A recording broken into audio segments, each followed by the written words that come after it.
I started editing this video and realized I did not make any sort of intro. So this is a video where I'm going to be reading a bunch of new releases that just came out in early February, and yeah, I'm going to let you know what I think about them and if they're worth reading. Hello. I just got back from a trip. I went to Tokyo. It was so much fun. I know this channel talks about books, but I'm going to tell you about my vacation because it was really fun. I went to Tokyo. We went to the Team Lab Planets Museum, which was like, if you've never heard of it, it is basically like an interactive art museum, and it was so cool. My kids really liked it. It was really fun. I feel like we're gonna trip over something to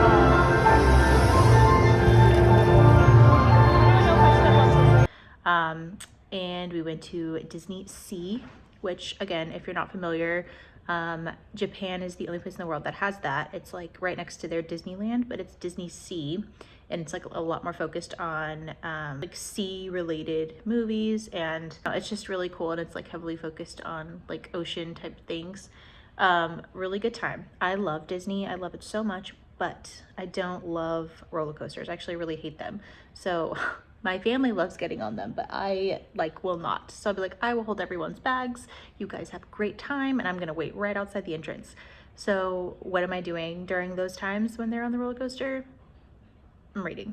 And I will always remember this trip because during Disney, I finished House of Flame and Shadow by Sarah J. Maas. And obviously I can't talk too much about what it's about because it's the third book in a series, but I'm obsessed, and that's basically my new personality. I loved it. It was my very first 5-star read of the year, and I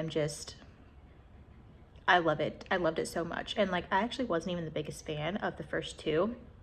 Like, I liked them, don't get me wrong, I did, but it was definitely like not something I was so excited to read. I was only reading it now just because everybody else was reading it now, and I wanted to like avoid spoilers and stuff.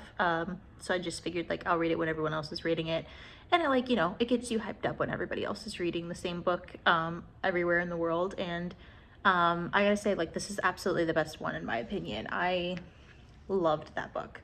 We went to Taylor Swift concert. How could I forget that? That was the best part of my trip, is the Taylor Swift concert at the Tokyo Dome. It was so much fun.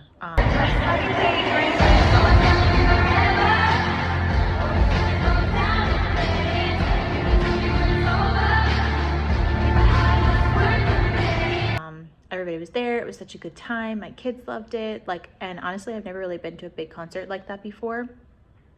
And yeah, it was amazing. I had such a good time. But after that, and like on the plane ride home and everything, I ended up starting The Teacher by Freida McFadden. It's her new release that she just came out with, and I've actually only ever read one other book before by her, The Housemaid, and I really liked that, and I really love like how fast her books are. Like, I could speed through them so fast. Yeah, I'm really flying through it, like on vacation, busy, and I've still managed to read, you know, nearly 300 pages of this book. So I feel like that's a win. But not going to give you too much information about what this is about. I always like to go into like my mystery thriller type books as blind as possible, but just to give you like a very brief overview, this book has two different perspectives. So we have the perspective of Eve, who is a high school math teacher. She is married to an English teacher that works at the same school. Like, he's an attractive man, everybody really likes him. She feels like she's kind of like plain, and everybody looks at her like, wow, you're so lucky, but like, I can't believe that he's with you. And she is in a very like loveless marriage. Like, their marriage is very robotic. They're nice to each other, but they have like a extreme like routine. There's like nothing super loving, and she is like kind of done with her life. Like, she is not happy. And then we also follow a girl named Addie, who is a 16-year-old student at this school and happens to be in both of their classes, both of Eve and her husband's class. And this girl has like kind of a rough life. Like, her father was an alcoholic really badly, and he just passed away, and now she has like a single mother. They're, you know, struggling with money. And then to top it all off, there's something that happened last year that, you know, we don't really know all the details to. Something that happened that kind of gives you this sense of like, an inappropriate relationship between her and a teacher last year, and he ended up getting fired. That's like what you're thinking. I don't know if that's correct still even. I don't really know all the details at 73% of what happened, but a teacher last year ended up getting fired for a potentially like inappropriate relationship with Addie. And so we go back and forth between the perspectives of Eve, the teacher, and Addie, the student. And that's all I'm going to tell you. But I will say the prologue starts off with someone digging a grave and talking about needing to bury a body. So we don't know who's digging the grave, and we don't know who has passed away. And that's all you know. So that's all I'm going to tell you. I am really liking this. It's so fast, just like her last book. Is just, you read and you're like, oh wow, I just read like 100 pages in one sitting. So I'm gonna go finish this and I will let you know what I think when I'm done. I just finished The Teacher and it was really good. Probably one of my favorite thrillers I've ever read. And not because it had like this like amazing ending, like a mystery thriller should, which it did. It had a good ending. But I just really loved it the entire time. It's so fast paced. I really love reading her books because they're just fast. Like I can go through them so quickly and I'm entertained the entire time. And the ending was good. It was a good surprise. Like I didn't really start thinking about that until towards the end, but the epilogue left me pretty mind blown. Like there was another plot twist when you think that the story is over that I was really not expecting. And I was really shocked by that. But yeah, I actually really, really love this. I like this more than The Housemaid. And I am so excited to pick up another Freida McFadden book. Good morning. I just started Bride by Ali Hazelwood. And so far I'm just absolutely loving this book. I'm about 20% in. And what I know so far is that this is like kind of an urban fantasy, feels like it's kind of set in our world, but there are werewolves, vampires, and humans that I know of so far. But it seems like it's just those three species. And the werewolves and the vampires, they've been like kind of at war for several centuries. And the humans are obviously wary of both of them, but they seem to have a slightly better relationship with the vampires than they do the werewolves. So our main character, her name is Misery, which I think is interesting. She's never really felt like she belonged with the vampires because she was raised in the human like area for most of her life. Her father is like the leader of the vampires in this area, and now there are talks at peace again between the vampires and werewolves. There's a new alpha, and he's like a little bit more tolerant and is really wanting peace.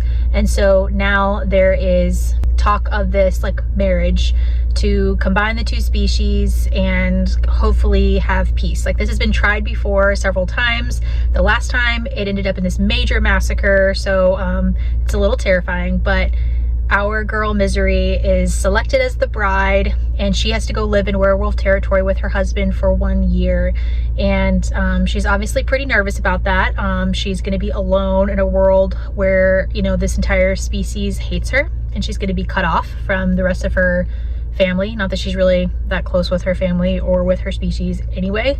Hello, it is time for another book update on Bride. I love this. I knew I would. Ali Hazelwood is an absolute like auto-buy author for me. I'm not really a big fan of rom-coms usually, just because they're very like surface level and like a little too lighthearted for me. But something about the way she does it is just like perfect. Like I always love her stuff, and it's like exactly what you would think you were going to get from an Ali Hazelwood book meets paranormal romance. So I think I left you off with just telling you that there is a female vampire and a male werewolf, and they have like an arranged marriage to hopefully bring some peace to their rivalry between their species. And we only get her perspective. We only get the female vampire's perspective. But I love that at the beginning of every single chapter, you get like 1 or 2 sentences from his point of view, so you can see like how he feels about her. And I love that. It's like just the tiniest little bit of a crumb to know how he feels, but just love it. I love it so much. And I love our female main character, the vampire, because she's so like hilariously grumpy. I don't know how to say it, but she's grumpy and irritable, and it's like in the funniest way. The things she says are just hilarious. There's this little kid that she runs across a lot. And, you know, she's definitely starting to warm up to this kid, but she like absolutely hated the kid, was super irritated by the kid, and is slowly warming up to the kid, but feels like annoyed that she has like feelings for this little child. It's so funny. It's my favorite part of this whole book so far. And I will say, like, I'm halfway through right now. I'm about 51%. And the romance part of it is like, I think just starting, like just a little bit. And that's very entertaining. I think the first half is kind of a little bit of like world building, like explaining how the rivalry between the two species is, and like how the world is and why they're doing what they're doing, and also setting up for like a little bit of a mystery that's running through the book, which I think adds like another little layer that's fun. And now I think we're kind of getting to the point where we realize that they're gonna like each other, and so I love it. I'm having such a good time. It's so funny, it's still intelligent. I love her writing, and I will let you know more when I finish it. Sorry, I know it's a little bit dark, but I just finished Bride by Ali Hazelwood, and I just wanted to tell you really quick before I go in the house and there's like nowhere I can find that's quiet. So I really liked this. I thought this was a really like perfect combination of a rom-com meets paranormal. I haven't read a whole lot of paranormal romances, but like I've read a few, and I think this kind of stayed true to that, but it's really light and it's funny, like really funny. I always love Ali Hazelwood's like witty banter. Like she's very intelligent, and that really shows through in her books. And I did not expect it to be so spicy. Like it got really spicy at the end, and I was like, okay, Ali. And yeah, I felt that the romance felt very like primal, if that makes sense. I could definitely tell he's a werewolf, if you get my meaning. But otherwise, this was really good, and I had a really good time reading it. Last night I started listening to the audiobook for The Women by Kristin Hannah. I've read a couple of Kristin Hannah's books in the last couple of months, and I've really been liking them. And then I heard that Julia Whalen was going to be narrating the audiobook for this, so I actually pre-ordered this audiobook like a couple months ago because I will read anything that woman narrates. And I think I'm a little bit more than like 10% in. But what we know is that there's this family living on Coronado Island in California in the 1960s, and they are a very like proud family with like a long line of all of the males being naval officers, and they've been in like some of the major US wars. And they're so proud because their son is going to Vietnam, and he is a naval officer. He just graduated from naval academies, on his way to Vietnam. Not a big deal, right? It's just like not even a real war. Like he's going to be on a ship, like far away from the fighting. It's going to be fine. No. But our main character is actually their daughter, so the sister of the guy that is going out to war. And you know, at this time, like it's the 60s, you know, women are going to college, they're, you know, maybe even starting to work a little bit, and you know, it's encouraged to be like a secretary or a nurse or something like that. Like, I mean, just at least until you find a good husband, right? Because like that's the ultimate goal, is to find a good husband and marry well. But that, you know, that's not really what she wants. Like she has always admired this like hallway in their home with all these pictures of all the men in their family that have served their country, and they're in their uniforms, and she's like so proud of all of them, and she wants a piece of that for herself. And you know, she's just kind of sad that she'll never be able to make it up onto that wall. But you know, as they're having this kind of going away party for her brother before he goes off to war, somebody kind of tells her, you know, like women can be heroes too. And she's just like, what? Like that nobody had ever said anything like that to her, and that's kind of always just been in the back of her mind. She ends up going to nursing school, kind of starting to work, and one night she goes into a patient's room who is a veteran of the Vietnam War. He's just talking about how, you know, he tried to commit suicide and he was in a really dark place. He still is sometimes. He still has really bad nightmares, but really like the one thing that has helped him get through were the nurses that were there. And you know, our main character is just like, wow, you know, I never really thought about the fact that there are nurses, like female nurses in the war. Like that never really occurred to me. And she's like, I could have my glory. Like I could go to the war, I can be up on that wall in my family's house, and I can serve my country and do something really great. And so she goes to the Navy recruiting office and is just like, I want to be in the nurse in the Navy. And they're like, you don't have enough experience. She goes to the Air Force, they tell her the same thing. She goes to the Army and they're like, sure. So she ends up going you know, ends up like commissioning into the army, and she goes home to tell her parents. She's so excited. They're going to be so proud of her, but they're not, because she's a girl, and they're like, what are you doing? And the storyline just kind of goes from there. But I can already tell that I'm going to love this because I'm already invested. It's not, I haven't even really listened to that much. I think I've listened to like an hour of the audiobook, and I'm like already loving it and very like wrapped up in this person's story. I'm so excited to see where it takes her. I am here to give you an update on The Women by Kristin Hannah. I am about halfway through right now. I think the last time I checked, I'm like 47% done or something.